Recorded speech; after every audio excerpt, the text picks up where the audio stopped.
Hi YouTube, just done my initial first thoughts on this JVC NSX700 stereo. Just going to go through, because I know when I was trying to decide which stereo, there's not a huge amount on YouTube about this. Just quickly go through the settings on this unit. This is the main screen, so we go into settings there, just to take you through what's there. In the audio menu you've got your balance, equalizer I'll show in a second, loudness, don't know what that does, crossovers for the subwoofer, you can adjust the volume, gain, and then you can select different speaker layouts, which I'm not quite sure what this did. I just leave it on standard, seems to be fine. If I go and have a look at the equalizer, relatively standard I guess. You've got a bunch of different presets. I go down there, and then you can go into user, define each of the individual ranges. You can go into this Pro mode, which then allows you to select each individual frequency and start to fiddle them. It sort of adjusts to the ones around it as well, which I'm not a super expert on sound stuff, but I think that's probably a sensible way, so you don't get any sudden changes. For the bass frequencies, you can switch the subwoofer level and whether it switches into the subwoofer or not. All very nice, so you can sort of fiddle away with that to your heart's content. So what the hell did I have it on? Just had it on flat, I think. Seems to be the most consistent. I listen to a lot of podcasts and audiobooks as well as some music, so I'm sort of fiddling with this quite a bit, or I expect I'll fiddle with this quite a bit to get the right sound. Next up we have the display here, dimmer. As you can imagine, it's just got a brightness sensor somewhere in here, I think, and just responds accordingly.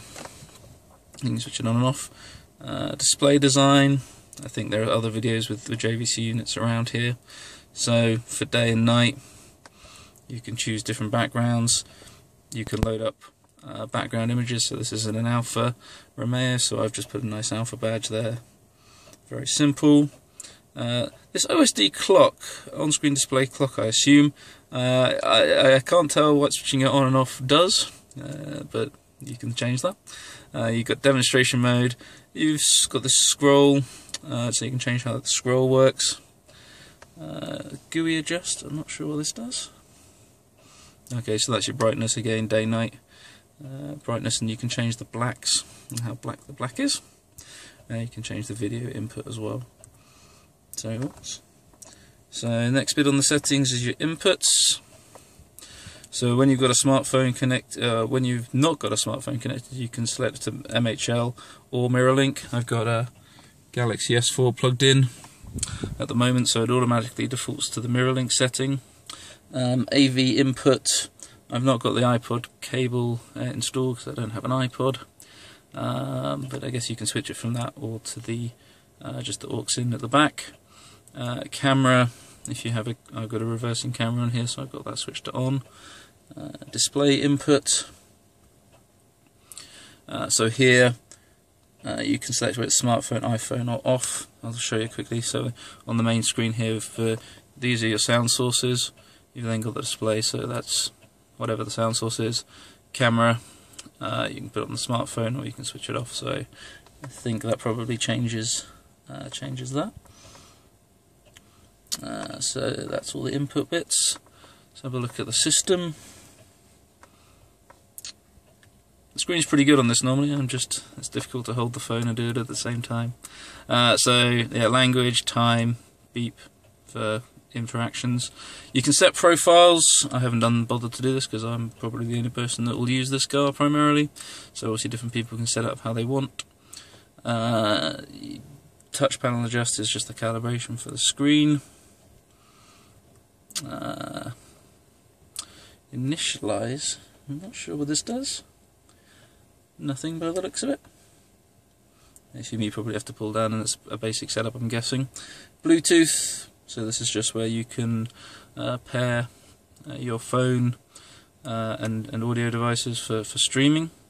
So that's all fairly straightforward, dead simple to set it up. The DivX, that's just registering for DivX for movie playback, and then system information. the different parts and where you can apply the updates through the USB. So fairly basic.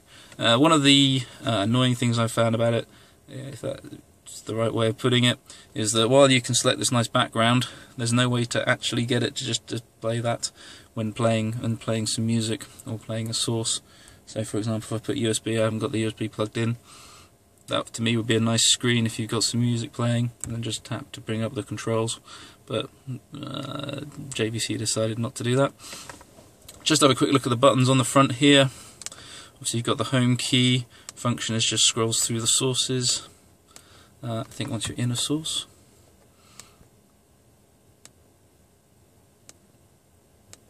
Okay, not sure what that does.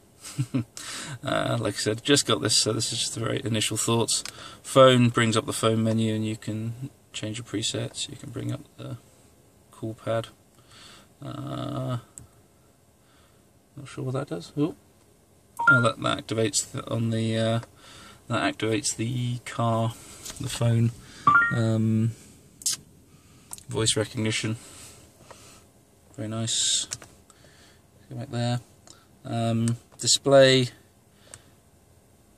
toggles between the different display options. So along the bottom you've got AV, smartphone are the two active at the moment.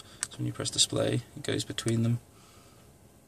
So the last source you were in, that's what's displayed on the phone screen at the moment.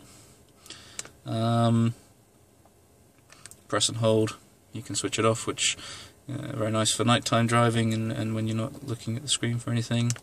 You've got a button here which is, let's put something on, it's just the mute. Mute's interesting because I don't know if you can hear that, it's still playing very quietly in the background. Could be useful or not, depending on your point of view. So let's turn that down. On this side there's just your volume keys. Very straight. I mean,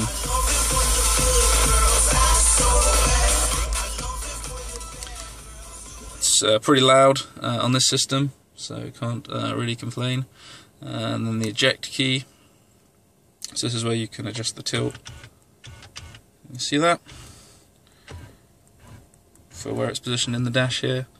I tend to be using it at the maximum, or one less than the maximum tilt, I think. Seems to be about right for me. And then here you can open it up, and there you've got your CD, DVD. That's your Bluetooth adapter in there, and that's what you can get at from here. And then you've just got, can't see that very clearly, and then you've just got the close there, and that brings you back onto the main thing. And then eject for the CD thing.